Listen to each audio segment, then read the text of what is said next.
Hey, Mike, just how different is this going into the draft with the number 17 pick this year from past years?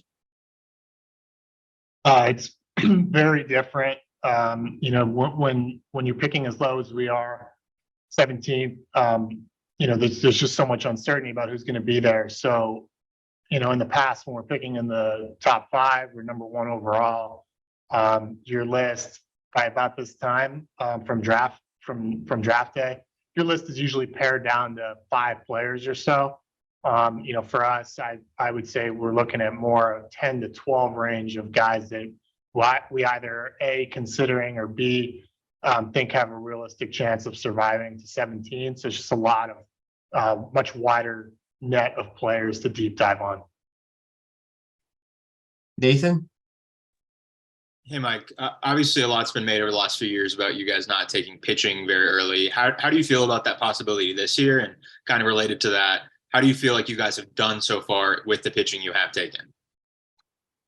I wouldn't handicap it either way. We have candidates for the 17th pick that are pitchers. We have many that are not pitchers. I think it's just going to depend on who the very top magnet on our board is when that pick rolls around, and we'll call them and make sure that they're signable. And it could be a hitter, it could be a pitcher. Clearly, look, we've poured a lot of our considerable draft resources into position players since this group has been here. I think we've chosen wisely with those guys. We're obviously mindful of the need to furnish a quality major league pitching staff to go with all these position players, but we're just not going to force it through the draft. We think the draft picks have an inherent value and a particular value to the Orioles that we shouldn't be drafting for need. To the latter part of your question, I think we've gotten some interesting pitchers with the fourth and fifth round picks that we've used on them so far. But obviously, you use higher draft picks on pitchers, you're going to get even more interesting pitchers than that if you use the picks well. So we know that too. I just don't know how it's going to translate into this year's draft, other than we're trying to get the very most out of every one of these picks. Just a reminder to please enter your name in the chat if you have a question. Next up is Rich Dubroff. Hey, Mike, in the past, when you had higher picks, you went out and saw a lot of the prospective picks because there were only a handful, and you knew you were going to get your guys. How many guys have you gone out and seen, and how much of your time has been spent on scouting personally as opposed to previous years? I did do it this year. I think I've seen between 8 and 10 players personally. But if I'm being honest, I'm not sure that I'm moving the needle much in the process. When we were picking really high, the top 5 selections that we had, I spent as much time as possible on focusing on the right players for those selections, just because of the weight of the decision, but also it's possible for a general manager to go see those players 5 times a piece or whatever is necessary to really sink your teeth into it. But just with the uncertainty surrounding who's actually going to be in play at pick 17, it's not possible.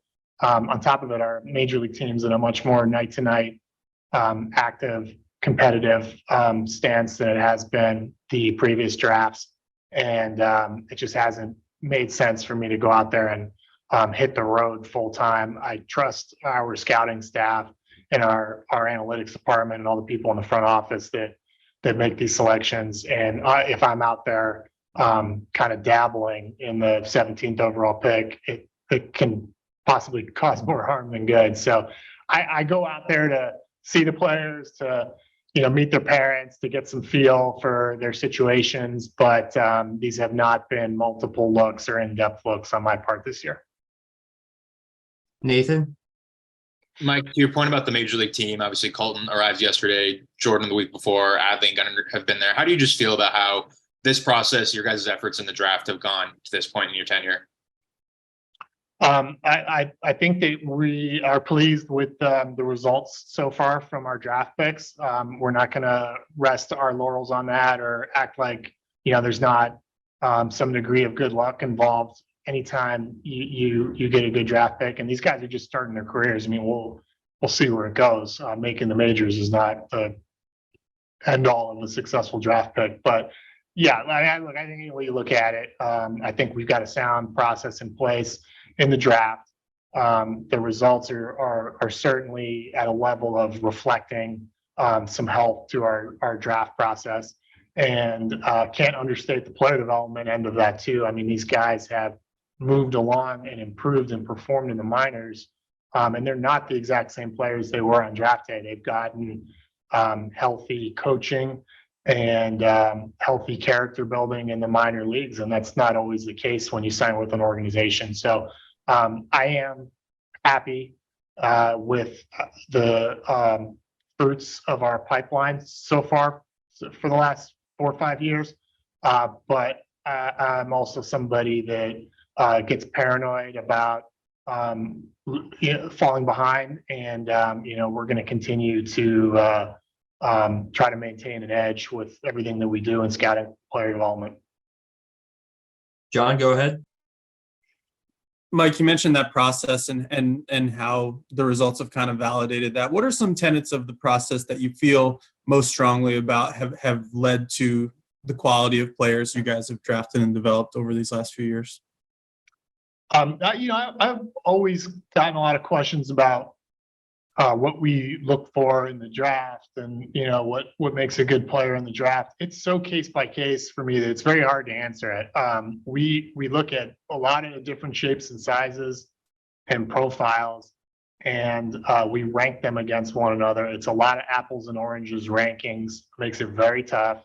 I think that's where the professional expertise of people that have been in this business for a while comes in, is how are you comparing a high school pitcher to a college hitter. There's a certain level of scientific tools that we use for that, but also a certain level of feel that we use. And, we just try to bite and sink our teeth in when we see a player of whatever shape and size that